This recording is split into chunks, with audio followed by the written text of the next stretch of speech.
Like, what are the things that are lacking right now in this industry? The pain points.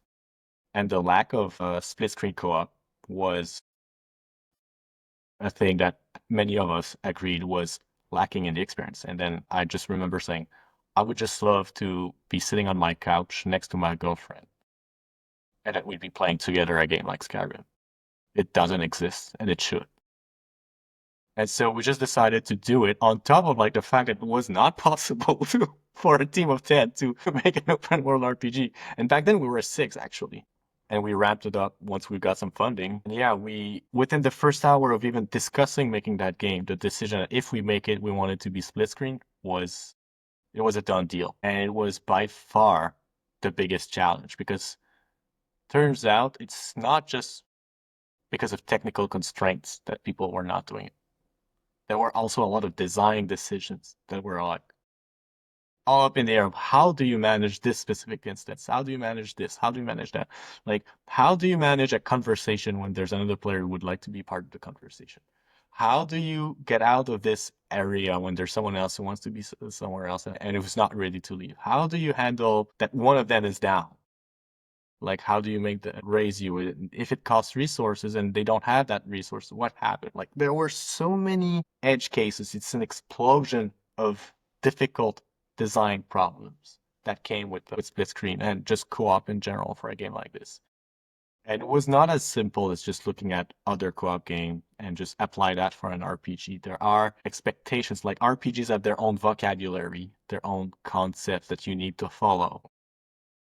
So I'd say we could have made the game with like half the time if it hadn't been in co-op. We could have made an open world RPG single player in 2 years instead of 4. But it was so worth it. 100%. So Dev, here, I think the interview's dated with yourself October 2023. Like you just stated, it was extremely difficult to make it co-op, and you had to make heavy sacrifices to make it work. Was that just the design elements you were just talking about, or the other gameplay mechanics and stuff that you wanted to put in that you had to not because you were so determined to make this a cooperative game?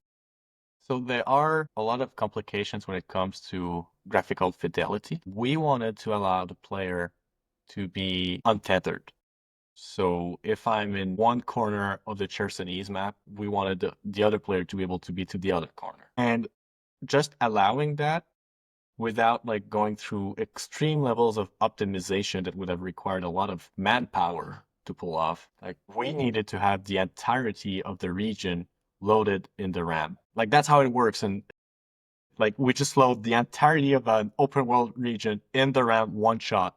There's no streaming of content as you move along. And to do that, like, we've got lots of restrictions on how the game can look if we want that to be possible.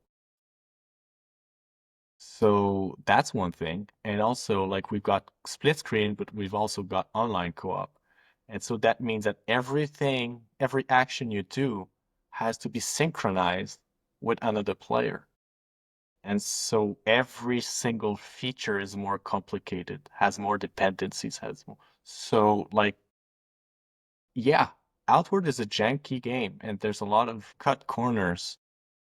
But I'd rather have something that is rough around the edges, but that can do those things that no other game is willing to try, than to be an overly polished game that would still be compared with those other titles made by teams of 100 people working for 8 years. And so I'd rather be rough, but incomparable, right? And so in terms of positioning, it made more sense, but like, a lot of people were calling me crazy. And I'm not saying they were wrong to call me crazy, but crazy does it.